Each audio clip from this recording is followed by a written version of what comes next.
தமிழ் சுருக்கெழுத்து முதுநிலை தேர்வு 2ஆம் தாள். நன்றாக எழுதிட கடிதங்கள் மற்றும் 1/3 பாகம் ஆகியவற்றில் வரும் சிறப்பு சுருக்கங்களை பலமுறை எழுதி பயிற்சி செய்திட வேண்டும். பிப்ரவரி 2016. ஒப்பந்த புள்ளி அறிவிப்பு சிறப்பு சுருக்கங்கள். சாலை போக்குவரத்து தமிழ்நாடு வழங்குவதற்கான மூடி முத்திரையிடப்பட்ட ஒப்பந்த புள்ளிகள் வரவேற்கப்படுகின்றன. முன்வைப்புத் தொகை ரூபாய் 2,00,000. ஒப்பந்த புள்ளி ரூபாய் 10,000. பூர்த்தி செய்யப்பட்ட பிற்பகல் மணி வரை பெறப்பட்டு அன்றே ஒப்பந்ததாரர்கள் முன்னிலையில் எந்த ஒரு ஒப்பந்த புள்ளியையும் ஏற்கவோ நிராகரிக்கவோ உரிமை உண்டு. ஒப்பந்த புள்ளி அறிவிப்பு தயார் செய்க. பத்திரிகை விளம்பரம் சிறப்பு சுருக்கங்கள். காஞ்சிபுரம் மாவட்டத்தில் தொழில்நுட்ப விண்ணப்பங்கள் வரவேற்கப்படுகின்றன. கல்வி தகுதி ஊதிய விகிதம் 10,000 ரூபாய் 30,000 ரூபாய் என்ற முகவரிக்கு கல்வி சான்றிதழ் நகலுடன் நாட்களுக்குள் அனுப்பப்பட வேண்டும். இது குறித்து காஞ்சிபுரம் மாவட்டம் வெளியிடப்படும் விளம்பரம் தயார் செய்க. விபத்து அறிக்கை சிறப்பு சுருக்கங்கள். சென்றபோது வாகன ஓட்டுநர் காயம் அடைந்தனர். கைது செய்யப்பட்டார். காவல்துறையினர் நேரில் பார்த்ததாக அறிக்கை தயார் செய்க. பத்திரிகை ஆசிரியர்கள் கடிதம் சிறப்பு சுருக்கங்கள். உரிய நடவடிக்கை எடுக்க வேண்டும். இது குறித்து தினமலர் ஆசிரியருக்கு எழுதும் கடிதம் வரைக. 1/3 பாகம் சிறப்பு சுருக்கங்கள்.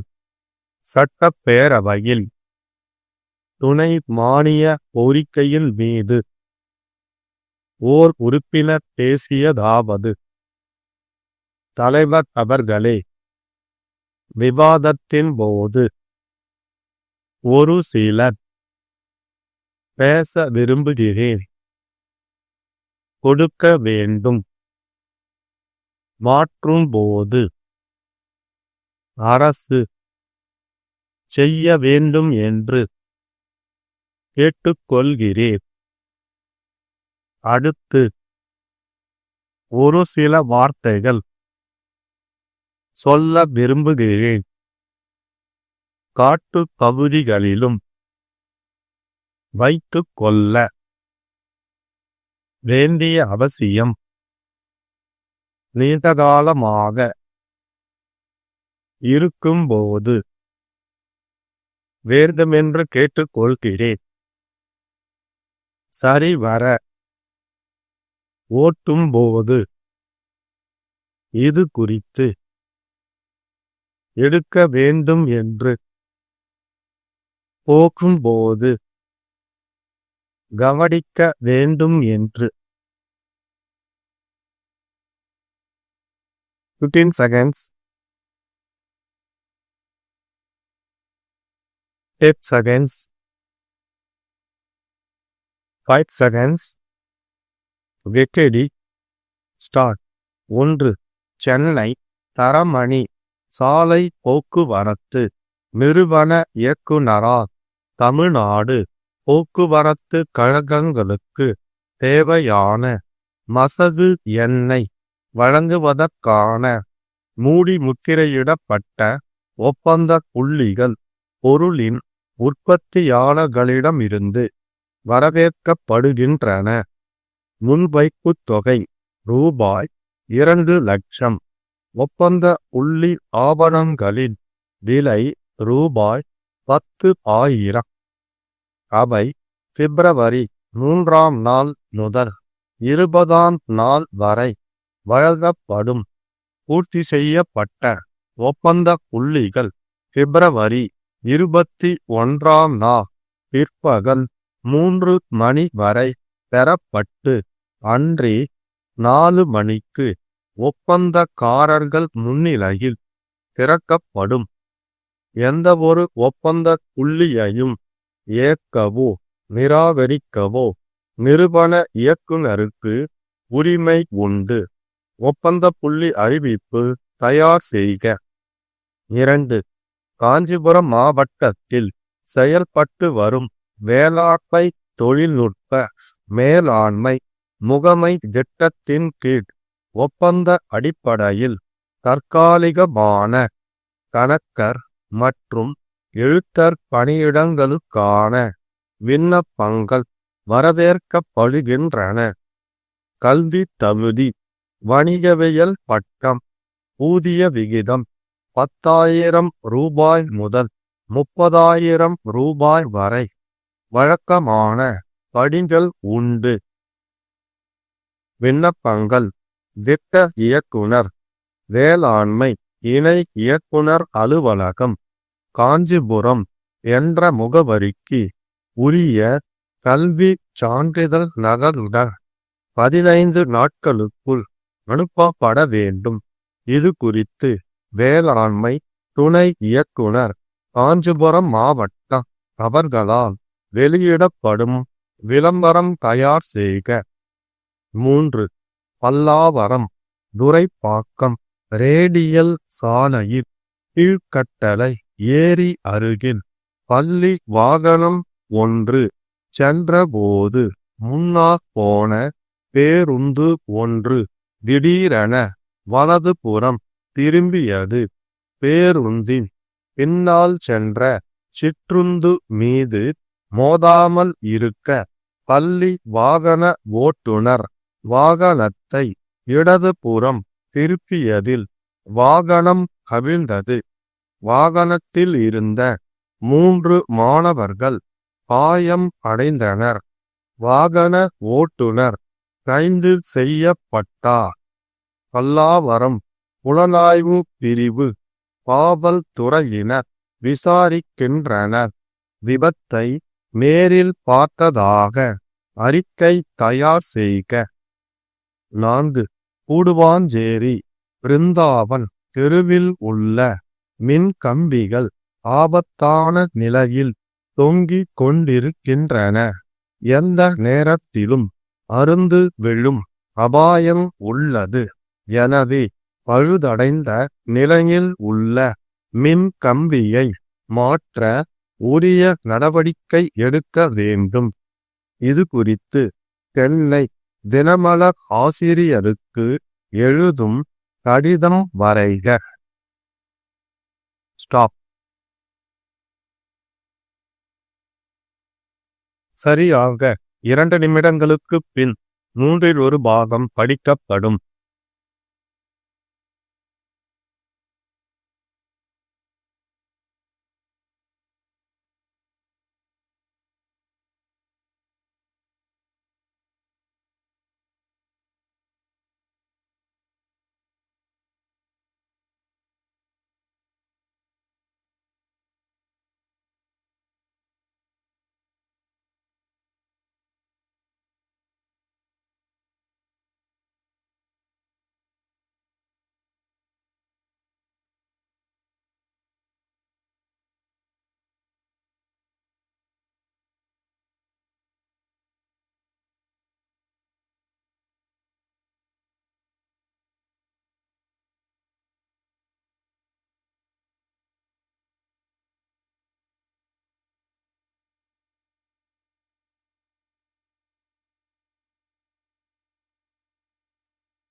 10 seconds,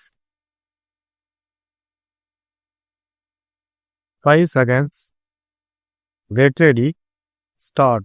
சட்டப்பேரவையில் துணை மானிய கோரிக்கையின் மீது ஓர் உறுப்பினர் பேசியதாவது: தலைவர் அவர்களே, இந்த விவாதத்தின் போது நான் ஒரு சில பொருள்கள் குறித்து பேச விரும்புகிறேன். முதலாவதாக, இப்போது கிணறுகள் வெட்டுவதற்கு கடன் கொடுக்கப்படுகிறது.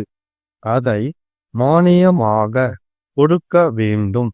கடனாக கொடுத்த பணத்தை மானியமாக மாற்றும்போது திருப்பி கொடுக்க சக்தி உள்ளவர்களிடமிருந்து வசூலிக்க வேண்டும். ஏழைகளுக்கு கடனாக கொடுத்திருப்பதை மானியமாகத்தான் கொடுக்க வேண்டும். இதற்கு அரசு தக்க ஏற்பாடு செய்ய வேண்டும் என்று கேட்டுக்கொள்கிறேன்.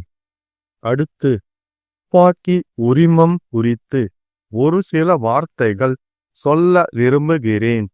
மலையடி வாரங்களிலும் காட்டு பகுதிகளிலும் உள்ள விவசாயிகள் தங்களுடைய விளைச்சலை துஷ்ட மிருகங்களின் தொல்லையில் இருந்து காப்பாற்றிக் கொள்ள துப்பாக்கி வைத்து கொள்ள வேண்டிய அவசியம் ஏற்படுகிறது. விவசாயிகள் துப்பாக்கி உரிமத்திற்கு மனு போட்டால் காலதாமதம் ஏற்படுகிறது. நீண்ட காலமாக துப்பாக்கி வைத்து கொண்டிருந்தவர்களிடம் இருந்து துப்பாக்கி உரிமம் பிடுங்கப்படுகிறது. இது முறையல்ல. துஷ்ட மிருகங்களின் தொல்லையிலிருந்து விளைச்சலை பாதுகாக்க வேண்டிய நிலைமை இருக்கும்போது விவசாயிகளுக்கு துப்பாக்கி உரிமம் தாராளமாக வழங்கப்பட வேண்டும் என்று கேட்டுக்கொள்கிறேன். அடுத்து, மிருக கொடுமை தடுக்கும் சங்கம் குறித்து இரண்டொரு வார்த்தைகள். மிருகங்களை கொடுமை செய்வதை தடுக்க இந்த சங்கம் இருக்கிறது. மிருகங்களை வதை செய்வதை தடுக்கிறோம் என்ற பெயரில் மனிதர்கள் பல இடங்களில் கஷ்டப்பட வேண்டிய நிலைமை ஏற்படுகிறது. விவசாயிகள் தங்களுடைய கால்நடைகளை வதைக்க விரும்புவதில்லை. அவர்களுடைய கஷ்டங்கள் காரணமாக ஓரளவுக்கு மிருகங்களை சரிவர பராமரிக்க இயலாமல் இருக்கிறது. மாடுகளை வண்டியில் கட்டி ஓட்டும்போது மாட்டின் கழுத்தில் ஒரு சிறு புண் இருந்தாலும் இந்த சங்க அதிகாரிகள் மாடுகளின் சொந்தக்காரர்களை தொந்தரவு செய்கிறார்கள். மாட்டின் கழுத்தில் ஒரு சிறு புண் இருந்தால் அதனால் பெரிய நஷ்டம் வந்துவிடாது. அதற்காக அந்த மாடுகளை பிடித்து மருத்துவமனைக்கு ஓட்டிச் சென்று அங்கு வாரக்கணக்காக வைத்திருந்து வைத்தியம் என்ற பெயரில் தீனி செலவுக்காக விவசாயிகளிடமிருந்து பணம் வாங்குகிறார்கள். அதற்காக விவசாயிகள் நீதிமன்றத்திற்கு போக வேண்டிய சிரமம் ஏற்படுகிறது. இது குறித்து ஏதேனும் நடவடிக்கை எடுக்க வேண்டும் என்று கேட்டுக்கொள்கிறேன். அதேபோல் கிராமங்களில் உள்ளவர்கள் கோழிகளை சந்தைக்கு கொண்டு போகும்போது 2 கால்களையும் கட்டி தலைகீழாக தொங்க போட்டுதான் எடுத்து செல்வது வழக்கம். தலைகீழாக போட்டு எடுத்து சென்றால்தான் கோழிகள் பறந்து போய் விடாமல் இருக்கும். கோழிகளை தலைகீழாக எடுத்து போகும் நிலையை இந்த சங்க அதிகாரிகள் பார்த்தால் கோழி சொந்தக்காரர்களுக்கு ஜீவகாருண்யம் இல்லை என்று சொல்லி அபராதம் போடுகிறார்கள். இதையும் அரசு கவனிக்க வேண்டும் என்று கேட்டுக்கொள்கிறேன்.